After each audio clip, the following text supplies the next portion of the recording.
तो इस सिलसिले में आइए हम लोग देखते हैं कि हम लोग इसमें क्या क्या पढ़ते हैं, या sources of ancient Indian history में हमारे क्या दो आधार हैं।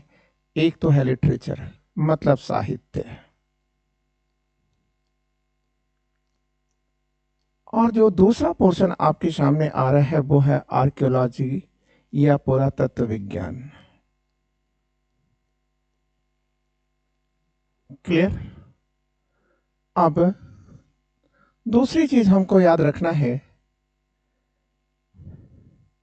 कि साहित्य और पुरातत्व, इन दोनों में महत्वपूर्ण क्या है। ठीक है, तो देखिए ये साहित्य है और इसके नीचे लिखा गया है कि यह कम विश्वसनीय है। तराजू के पर के पलड़े पर अगर तौला जाए तो यह कम विश्वसनीय है, क्या? साहित्य।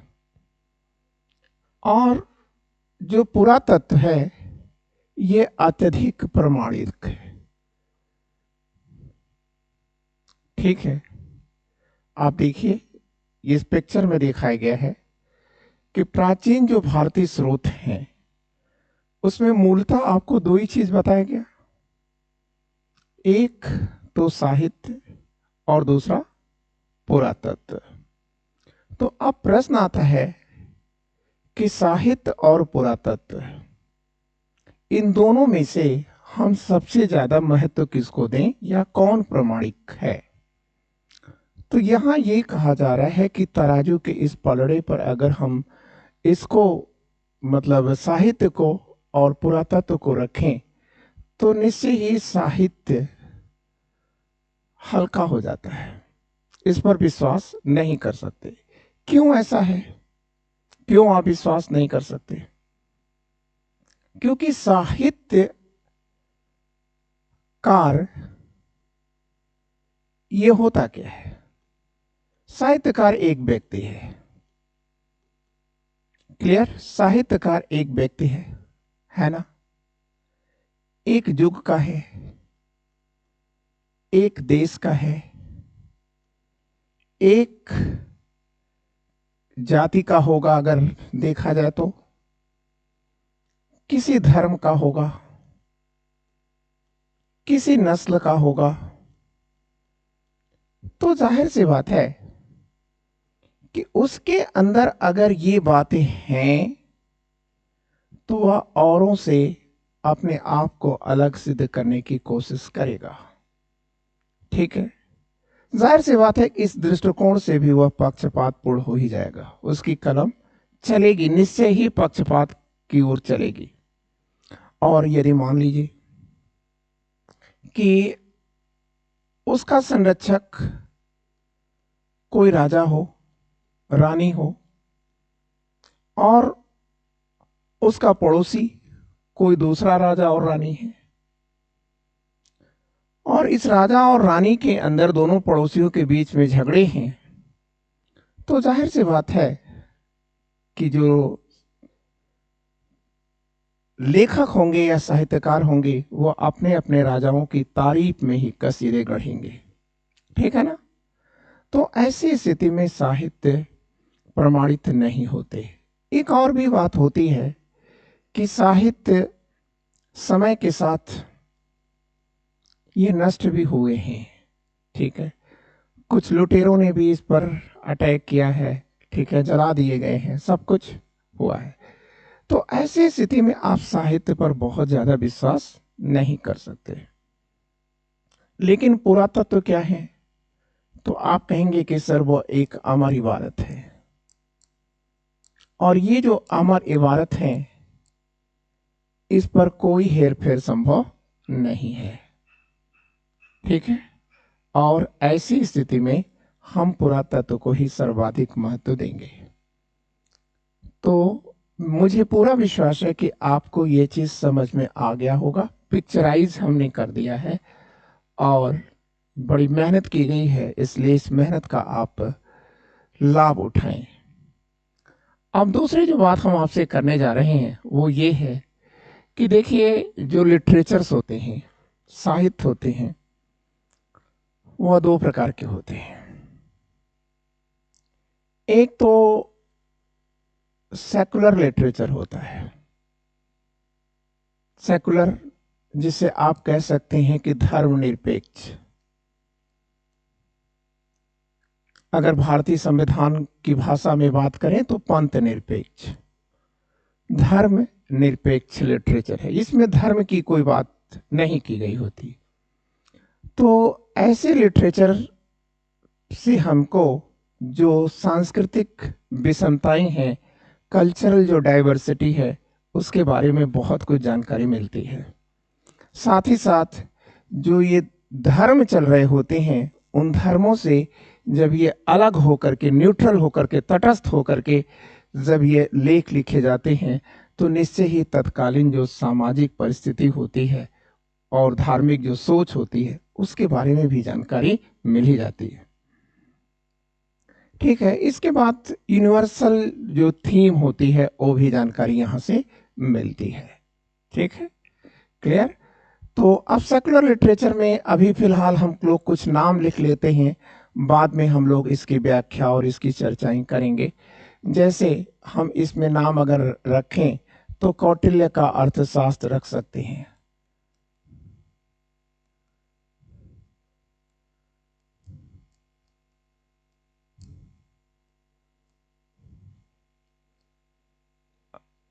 अर्थशास्त्र। मुद्रा राक्षस भी रख सकते हैं आप, विशाख के मुद्रा राक्षस।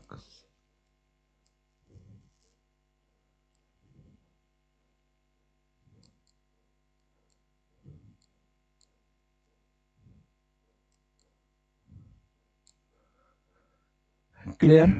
कलहण की रात तरंगड़ी भी रख सकते हैं आप। ठीक है, ये सब चीजें आप रख सकते हैं।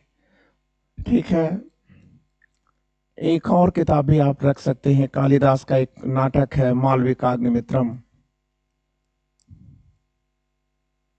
इसे भी आप रख सकते हैं। लेकिन अभी इन किताबों पर चर्चा करने का समय नहीं है।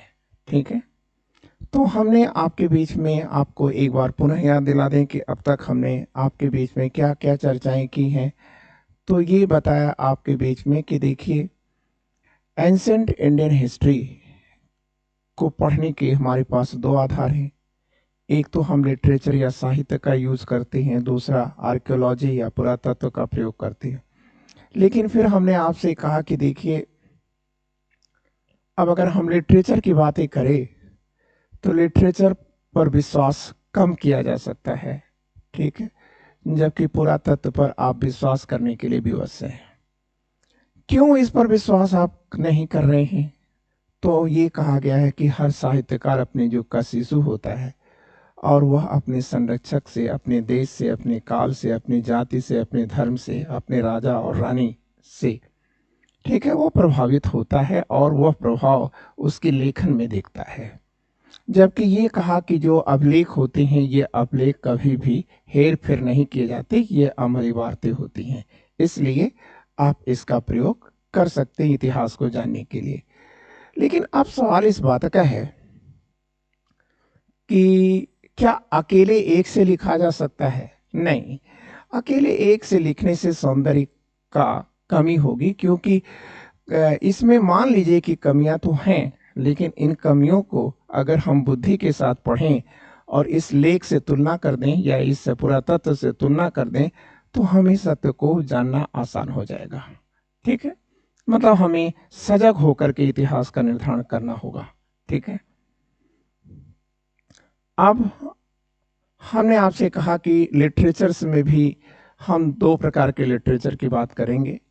एक सेकुलर लिटरेचर की बात करने जा रहे हैं पहले, उसके बाद रिलीजियस लिटरेचर की बात करेंगे। ठीक है, तो सेकुलर लिटरेचर से हमें बहुत कुछ क्या जानकारी मिल जाती है कि जो सांस्कृतिक जो विविधताएं हैं, विषमताएं हैं, उनके बारे में विविधताओं की जानकारी मिलती है। फिर जो धार्मिक तटस्थता की नीतियां हैं, उसकी भी जानकारी मिल जाती है। मतलब आप कह सकते हैं कि जो सेकुलर लिटरेचर है, उसको लिखने वाला व्यक्ति कहीं से भी, ठीक है, किसी धर्म की चादर में लिपटा नहीं होता अपितु वह एक मानव के रूप में मानव के लिए लिखता हुआ दिखता है। ठीक है, इसके बाद हमें यूनिवर्सल थीम्स भी मिल जाती है। अब हम लोग एक बात और करेंगे, रिलीजियस लिटरेचर की अगर हम बात करें तो आप कहेंगे कि सर रिलीजियस लिटरेचर में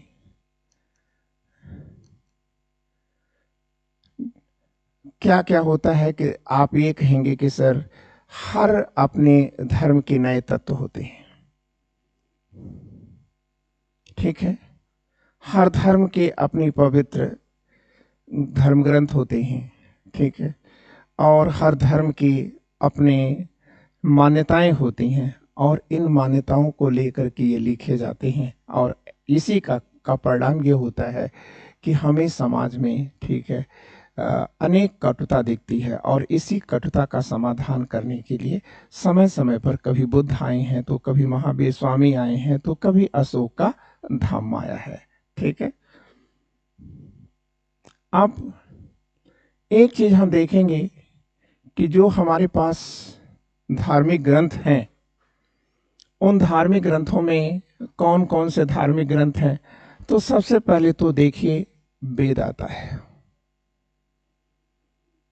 ठीक है, अब ये जो वेद है, इसके नीचे लिखा आध्यात्मिक ज्ञान की नींव बनाने वाले पवित्र ग्रंथ हैं। हम आगे चल करके जब आपको बताने लगेंगे ऋग्वेद, तो वहां हम आपको बताएंगे कि यह विश्व का प्राचीनतम साहित्य है, धार्मिक साहित्य है। तो ऐसी स्थितियों में यहां से धर्म और अध्यात्म की नींव जो होती है वो वेदों से ही पड़ती है। क्लियर? फिर हम आगे चल करके पढ़ेंगे, उपनिषदों की बातें करेंगे, आर्यक की बातें करेंगे, उपनिषद की बातें करेंगे। तो देखिए, जो उपनिषद होते हैं, जब वेदों में कर्मकांड अपने आप चरमोत्कर्ष पर आ जाते हैं, तो उस कर्मकांडों के विरुद्ध में जो एक कर्मवाद का संदेश उत्पन्न होता है, उसी का नाम उपनिषद है। यहां लिखा जा रहा है कि वास्तविकता और आत्मा के स्वभाव पर दार्शनिक प्रश्न यहीं पूछे गए हैं, और यहीं पर इसका समाधान है। क्लियर? तो अब इसके बाद आर्डक भी आता है। आदमी जब कभी अपने जीवन से हारता है, तो एकाकीपन में जाकर के जो ज्ञान प्राप्त करता है, उसी को आर्डक कहते हैं। ठीक है, आर्डक को अगर हम देखें तो ये कह रहा है अरण्य प्लस यक। अरण्य का मतलब होता है जंगल, और यक का मतलब है ज्ञान। तो जंगल या एकाकीपन से, जो आत्म अनुभूति से जो ज्ञान पाया जाता है, उसी को आर्यक कहते हैं। और उपनिषद का मतलब ये है कि गुरु के समीप बैठ करके जो ज्ञान पाया गया है, ठीक है, वह उपनिषद है। ठीक है, और इसके साथ साथ आपके बीच में आएंगे पुराण आएंगे।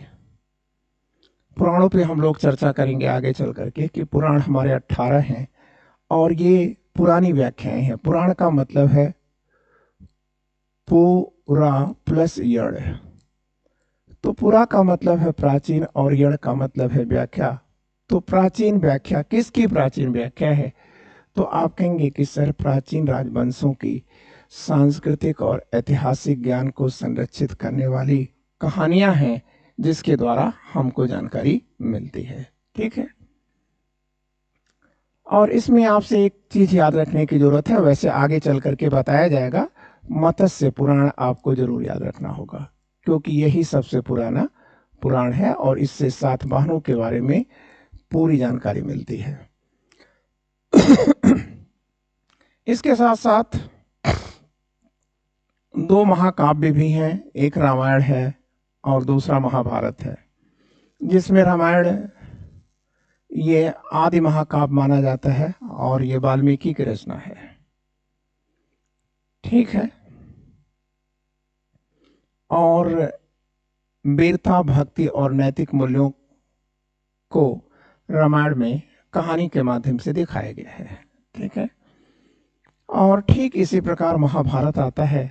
महाभारत में एक पार्ट है, इसी से लिया जाता है, गीता बनती है, हम आपको बताएंगे गीता कहाँ से लिया जा रहा है? छठे पर्व से लिया जाता है महाभारत के। तो यहाँ महाभारत में व्यक्ति को कर्तव्य, धर्म और नैतिकता, ठीक है, इन तीनों के बीच में, ठीक है, सामंजस्य स्थापित कराने की कोशिश की गई है। ठीक है, तो इस प्रकार से आपने देखा कि हमारे जो धर्म ग्रंथ हैं, इन धर्म ग्रंथ भी हमारे इतिहास को कैसे बताते हैं। ठीक है, अब अगर हम आगे चलें तो हम आते हैं पुरातत्व पर। अगर हम पुरातत्वों की बात करें तो पुरातत्व, ये जो पुरातत्व होते हैं, आर्कियोलॉजिकल एविडेंस होते हैं, ये कहाँ होते हैं? तो कह रहा है कि ये सर जमीन के अंदर भी होते हैं और जमीन के ऊपर भी होते हैं। मतलब जमीन के अंदर भी है और जमीन के ऊपर भी है, अंदर भी है और जमीन के ऊपर भी होते हैं।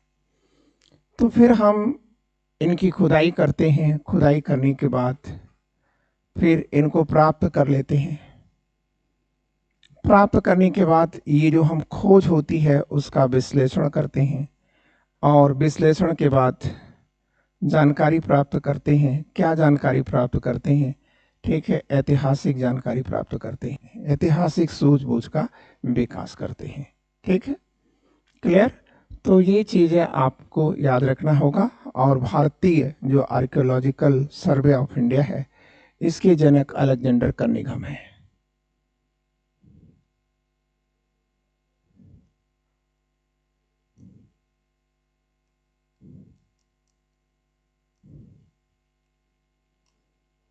ठीक, कुछ नहीं करना है, बस एक चीज याद रखना है कि जो पुरातत्व होते हैं वो सर जमीन पर भी पाए जाते हैं, जमीन के अंदर भी पाए जाते हैं। तो हम इसकी खुदाई करते हैं, खुदाई करने के बाद वस्तुएं जो प्राप्त होती हैं उसका विश्लेषण करते हैं, उससे जानकारी प्राप्त करते हैं और फिर इतिहास का निर्माण कर लेते हैं।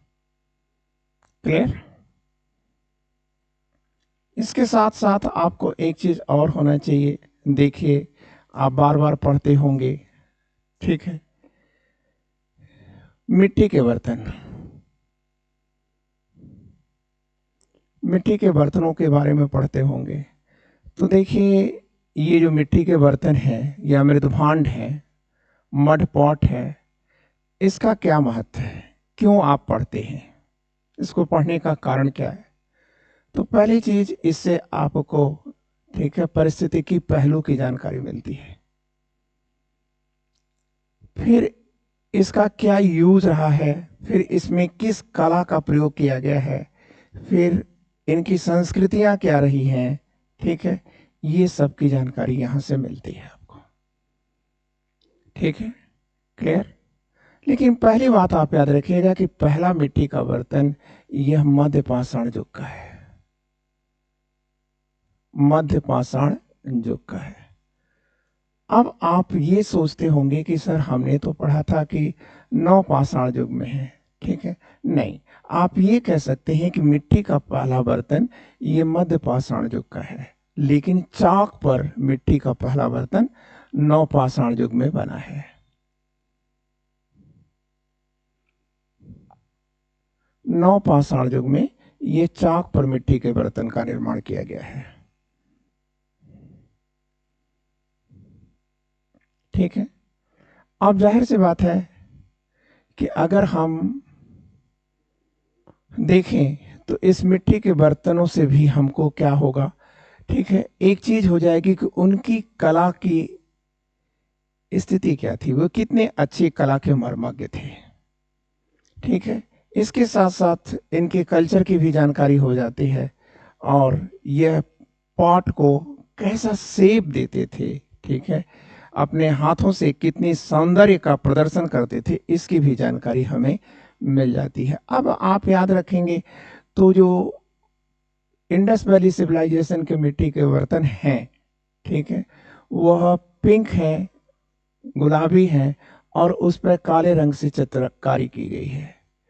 ठीक है, वैदिक काल के जो मिट्टी के बर्तन होते हैं वह ओसीपी के नाम से जाने जाते हैं और बुद्ध के काल के या महावीर स्वामी के काल के जो बर्तन होते हैं उसे पीजीडब्ल्यू कहा जाता है, ठीक है, पेंटेड ग्रेवेयर कहा जाता है, ठीक है, बुद्ध के काल।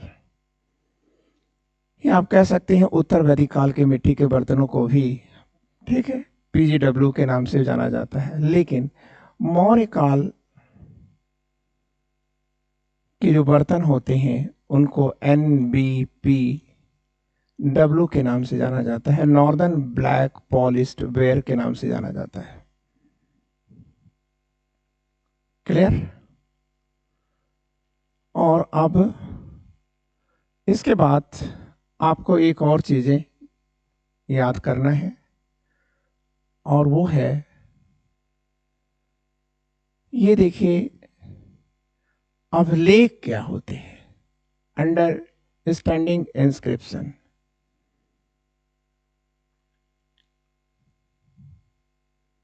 तो इंस्क्रिप्शन में हम सबसे पहले रॉक एडिक्ट की बात कर रहे हैं। रॉक एडिक्ट्स मतलब शिलालेख की बात कर रहे हैं। अब ये शिलालेख क्या होते हैं? तो आप कहेंगे शिला, शिला क्या होता है? किसी पहाड़ से निकला हुआ एक पत्थर का टुकड़ा होता है, ठीक है। तो या तो इसी पहाड़ के निकले हुए टुकड़े पर कुछ लिख दिया जाए या उसे काट करके कहीं दूसरे जगह पर स्थापित कर दिया जाता है, तो उसी को शिलालेख कहते हैं। अंग्रेजी में इसे रॉक एडिक्ट्स कहते हैं, ठीक है। अब इससे हमें क्या क्या जानकारी मिल जाती है? तो आप कहेंगे इतिहास की जानकारी तो मिलती ही मिलती है, कलात्मक जानकारी भी मिल जाती है, और उस वंश के या उसके लेखक के बारे में भी जानकारी मिल जाती है, ठीक है। और अब आपको आगे भी देखना है। आगे अगर आप देखें तो गुफाओं की बात की जाती है, unveiling the dimension of cave art. गुफा कला की अगर हम बात कर रहे हैं, ठीक है, तो अगर हम गुफा कला की बात करते हैं तो गुफाएं क्या होती हैं, कैसे बनाई जाती हैं? तो देखिए, गुफाएं जो होती हैं वो दो तरह से बनाई जाती हैं। एक तो होती है रॉक कट। रॉक कट का मतलब ये हुआ कि किसी पहाड़ को काट करके बनाया जाता है, ठीक है। और दूसरा होता है स्ट्रक्चरल, संरचनात्मक, जिसे हिंदी में कहते हैं स्ट्रक्चरल या संरचनात्मक। तो इसमें क्या होता है? तो आप कहेंगे कि सर ईंट और पत्थरों को जोड़ करके, ठीक है, गुफाओं का निर्माण किया जाता है, ठीक है। तो जो अब तक की हमें प्राचीनतम गुफा देखने को मिलती है, पढ़ने को मिलती है, वो है भीमबेटका की गुफाएं। भीमबेटका की गुफाएं। और ये जो भीमबेटका की गुफाएं हैं, ये मानव के इवोल्यूशन के प्रारंभिक चरणों को बताती हैं, ठीक है। या आप कह सकते हैं कि प्री या स्टोन एज को बताती हैं, ठीक है। और इसके बाद अशोक, अगर हम ऐतिहासिक युग में आ जाते हैं तो ऐतिहासिक युग में दो गुफाएं जरूर याद रखिएगा। एक बराबर की पहाड़ियों में अशोक द्वारा निर्मित गुफाएं हैं, और दूसरा नागार्जुन की पहाड़ियों में, ठीक है, अशोक के वंशज दशरथ द्वारा निर्मित गुफाएं हैं, ठीक है। इसके बाद सातवाहनों ने भी बहुत सारी गुफाओं का निर्माण कराया है, ठीक है। अब इन गुफाओं से हमें क्या जानकारी मिल जाती है कि लोगों की धार्मिक जो विश्वास हैं, ठीक है, वो उनका धार्मिक विश्वास किस में है, फिर वो कैसे कम्युनिकेट करते हैं, फिर उनका जो सांस्कृतिक अभिव्यक्तियां हैं, ठीक है, वो क्या है, ठीक है, फिर उनकी जो उद्भव की कहानी है, ये सब कुछ की जानकारी हमको यहाँ से मिल जाती है, ठीक है। क्योंकि अशोक ने जो गुफाएं बनाई हैं वो आजीवक संप्रदाय के लिए बनाई हैं, तो उससे ये जानकारी मिलता है कि अशोक भले ही बौद्ध धर्म की तरफ उन्मुख रहा हो, लेकिन उसने आजीविकों को संरक्षण दे करके ये सिद्ध कर दिया है कि सर वह एक धार्मिक बाद में है, सबसे पहले वो इंसान है और वह एक राजा है, और राजा की नज़रों में, ठीक है, कभी कोई धर्म का या व्यक्ति का विशेष महत्व नहीं होता। ठीक है, उसकी नज़रों में सभी समान होते हैं। अब अगर हम इसकी बात चलें तो आगे की बातें अगर हम करेंगे तो आएगा पिलर आर्ट्स। पिलर आर्ट्स का मतलब है स्तंभ।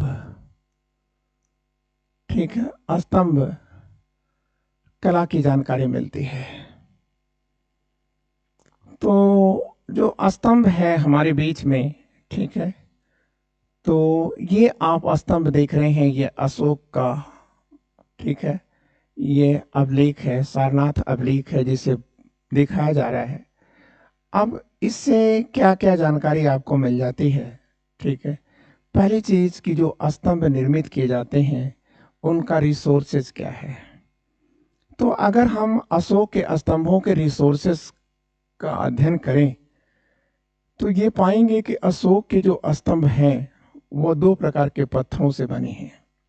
ठीक है, आप सामान्यतः जानते हैं लाल बलुआ पत्थर का, लेकिन आप याद रखिएगा उसमें दो प्रकार के पत्थरों का प्रयोग हुआ है, एक लाल बलुए पत्थर का और दूसरा सफेद बलुए पत्थर का प्रयोग हुआ है। अब रिसोर्सेज में ये भी आप देखेंगे कि ये जो लाल बलुआ पत्थर है इसको अशोक ने कहां से प्राप्त किया है, तो आप कहोगे कि सर ये चीजें उन्होंने चुनारगढ़ से प्राप्त किया है। और ये जो सफेद पत्थर है इन्होंने मथुरा के क्षेत्रों से प्राप्त किया है। ठीक है, और इसके बाद आप याद रखेंगे कि ये जो स्तंभ लेख लिखे जाते हैं उससे उनके इनोवेशन की जानकारी, उनकी बौद्धिक जो पराकाष्ठा है उसकी भी जानकारी हो जाती है, और ये भी जानकारी हो जाती है कि वे सांस्कृतिक दृष्टिकोण से, ठीक है, कितने महत्वपूर्ण हैं। ठीक है, फिर उनकी सामुदायिक जो चेतना है उस सामुदायिक चेतना की भी जानकारी मिलती है। जैसे अशोक एक राजा तो है, लेकिन राजा होते हुए भी उसे अपने आने वाले वंशजों और अपने आने वाली जनता दोनों के बारे में भी चिंता करता है वो। ठीक है, इसलिए जो स्तंभ है उससे क्या क्या जानकारी मिल जाती है, एक तो रिसोर्सेज की जानकारी मिल जाती है, अपॉर्चुनिटीज के बारे में जानकारी मिल जाती है, इनोवेशन के बारे में जानकारी मिल जाती है, कल्चरल इनरिचमेंट के बारे में जानकारी मिल जाती है, कम्युनिटी एंगेजमेंट के बारे में जानकारी मिल जाती है, और डाइवर्स आर्ट फॉर्म्स की जानकारी मिल जाती है। ठीक है, कि उस समय के कलाकार कितने ज़्यादा मर्मज्ञ हैं। आप कल्पना कर सकते हैं कि अशोक का जो इलाहाबाद का पिलर एडिक्ट्स है उसका वजन 43 टन है, और उसे निश्चय ही चुनारगढ़ में बनाया गया था, और चुनारगढ़ से बनाने के बाद में इलाहाबाद में या किसी भी स्थान पर स्थापित किया गया था। तो वह एक कला की मर्मज्ञता की सबसे बड़ी मिसाल है। ठीक है, क्लियर। और इसके साथ साथ एक चीज ये भी आप याद रखिएगा कि ट्रांसपोर्टेशन की भी जानकारी मिल जाती है। ठीक है, पानी से ही वो परिवहन करते थे। और इनका जो शिल्पी है, अशोक का जो शिल्पी है वो चापड़ है, चापड़ कर लीजिएगा।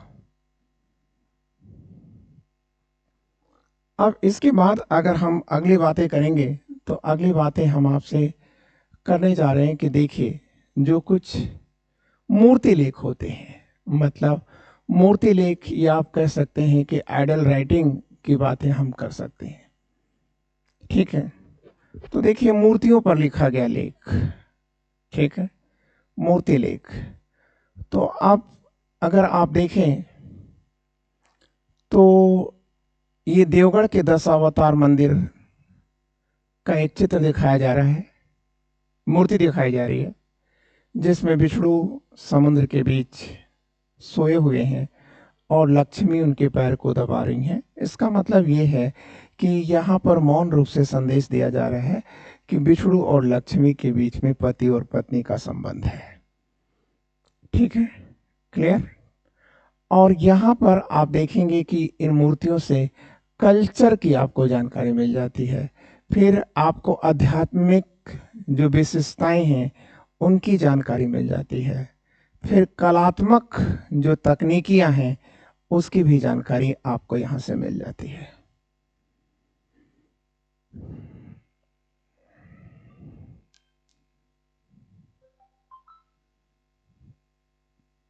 ठीक,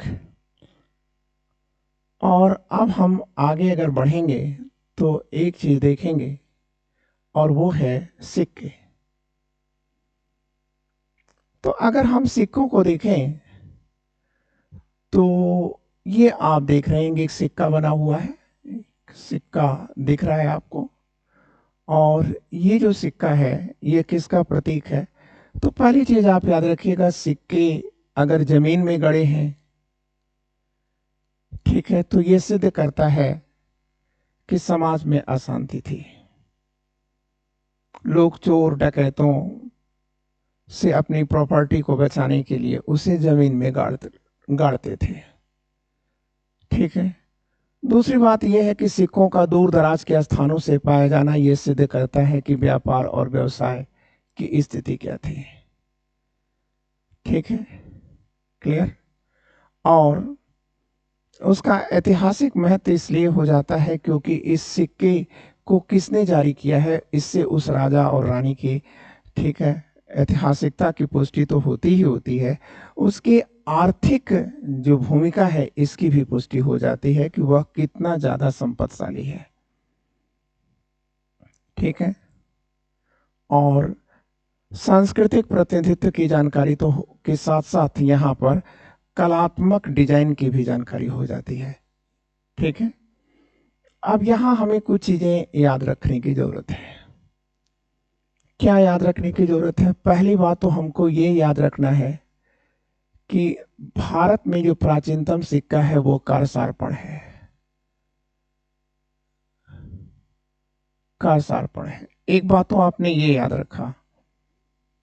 दूसरी बात आपको याद रखना है कि सिक्कों का अध्ययन न्यूमिस्मेटिक में किया जाता है। मैटिक्स यह विज्ञान है और न्यूमिस्मेटिक में इन सिक्कों का अध्ययन किया जाता है। ठीक। और तीसरी बात आपको याद रखना है कि भारतीय जो मुद्रा विज्ञान है उसके जनक जेम्स प्रिंसप माने जाते हैं। जेम्स प्रिंसप माने जाते हैं। और एक पॉइंट आपको और याद रखना है, और वो याद रखना है कि भारतीय सिक्कों पर अध्ययन की परंपरा 1910 से शुरू होती है। ठीक है। कैसे शुरू होती है? तो आप कहेंगे कि sir viceroy Minto second, viceroy Minto second ने 1910 में इलाहाबाद में इंडियन न्यूमिस्मेटिक काउंसिल का गठन किया था। ठीक है।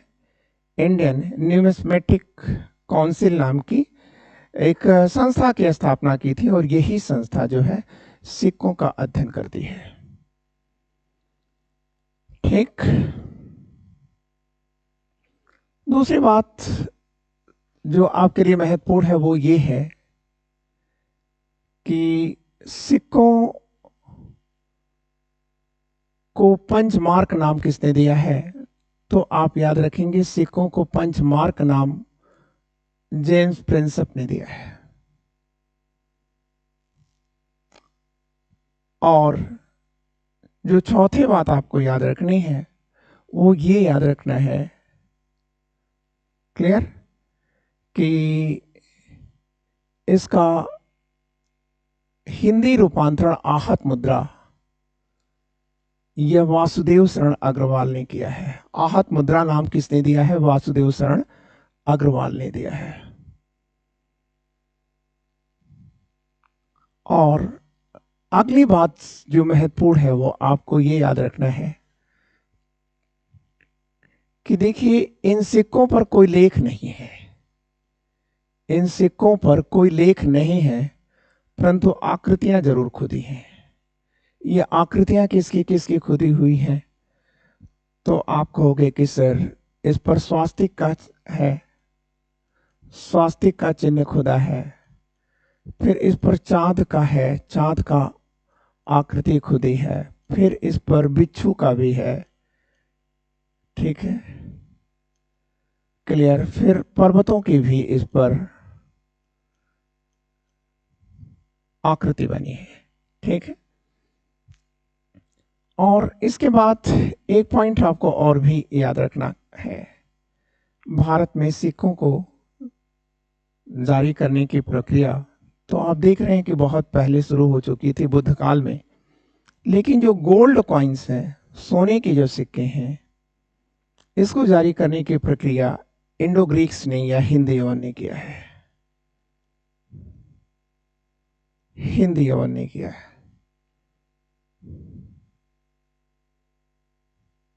क्लियर। और चौथी बात भी आप याद रखेंगे, जो भी बातें चल रही हो नंबर, कि सिक्कों पर लेख या इबारतें खुदवाने की प्रक्रिया भी हिंदी यवन ने शुरू किया था।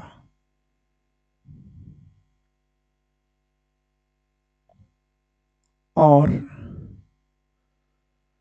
सिक्कों को ढालने के लिए, ढालने की जो प्रक्रिया है वो भी हिंदी यवन ने ही शुरू किया है। और इनका पहला टकसाल कपिसा में स्थापित किया गया था, कपिसा में, और दूसरा टकसाल तक्षशिला में स्थापित किया गया था।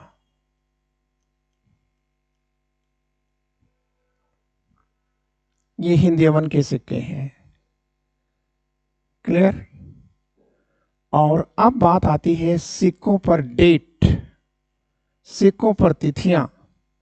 तो सिक्कों पर तिथियों को लिखने की परंपरा जो शुरू कराया है वो है शकों ने शुरू किया है। अब शकों में किसने शुरू कराया है? तो आप कहेंगे कि सर कादर्मक शकों की शासक हैं जीव दमन, उन्हीं के काल से सिक्कों पर, ठीक है, ये डेट लिखने की परंपरा शुरू हुई है, क्लियर। आपको कुछ और भी पूछना है तो आप पूछ सकते हैं, ठीक है। और अब आता है मुहर, मुहर या सील, सील, ठीक है। तो अगर हम सील की बातें करें, प्राचीनतम अगर हम सील की बातें करते हैं, सॉरी, अगर हम प्राचीनतम सील की बातें करते हैं तो ये हमें प्राप्त होती है सिंधु घाटी सभ्यता से, आईबीसी से। और तब वहां पर सील का प्रयोग क्यों किया गया था? आप कहेंगे कि सर विदेशों में जाने वाली व्यापारिक वस्तुओं पर अपनी पहचान को उत्कीर्ण करने के लिए सील का प्रयोग किया जाता था। आज भी ऐसा ही किया जाता है, ठीक है।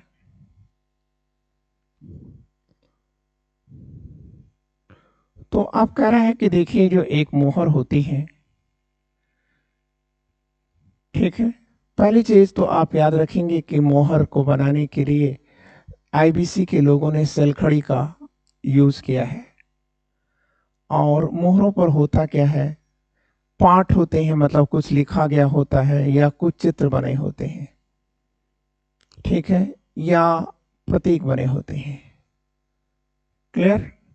और इनसे भी, ठीक है, इतिहास की जानकारी मिलती है, ठीक है।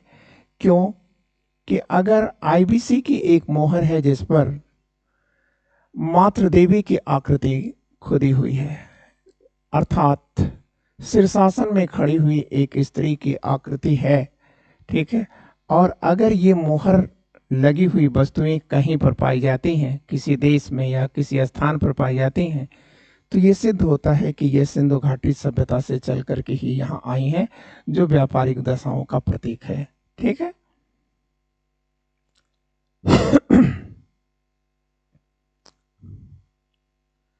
इसके साथ साथ इतिहास के लेखन में एक और चीज महत्वपूर्ण हो जाती है, और वो है कॉपर प्लेट या कॉपर टैबलेट।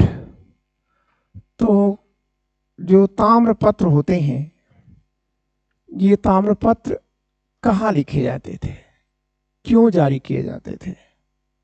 ठीक है, तो पहली चीज आप याद रखिएगा कि अब तक हमारे बीच में जो ऐतिहासिक युग का पहला ताम्रपत्र मिलता है वो चंद्रगुप्त मौर्य का है।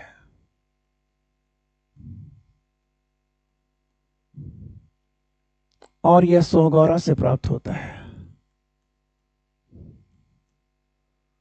ठीक है, वह किससे प्राप्त होता है? सोहगौरा से प्राप्त होता है। सोहगौरा कहाँ है? ये गोरखपुर डिस्ट्रिक्ट में आता है। ठीक है, और ये चीजें आपके सामने दिखाई गई हैं। ठीक है, और ये जो कॉपर प्लेट होती है, ठीक है, ये मुख्यतः जारी किए जाते थे कृषि अनुदान के लिए, या कृषि की भूमि का जो अनुदान दिया जाता था उसमें अनुदान करने वाले का और अनुदान पाने वाले का नाम ये उत्कीर्ण होता था। ठीक है, भूमिदान का मुख्यतः इस पे उल्लेख होता था। ठीक है, और इससे तत्कालीन इतिहास को समझने में बहुत ज्यादा सहयोग प्राप्त होता है। सांस्कृतिक अभिव्यक्तियां भी वहां से मिलती हैं। ठीक है, तो मेरे विचार से मैंने आपको पुरातत्व के बारे में पूरी जानकारी दे दिया है। ठीक है, और शेष जो जानकारियां आपको जरूरत पड़ेंगी वो आगे दी जाती रहेंगी। कल का जो हमारा टॉपिक होगा वो होगा कि जो लिटरेचर्स हैं उन लिटरेचर्स में हम आएंगे पहले लेकर के रिलीजियस लिटरेचर। तो रिलीजियस लिटरेचर में हम वेद के बारे में आपको कंप्लीट नॉलेज देंगे कि वेद क्या है, ठीक है, क्यों है, कैसे है, कहाँ है तथा क्यों लिखा गया है। आज इतना ही। Thank you. Great good day.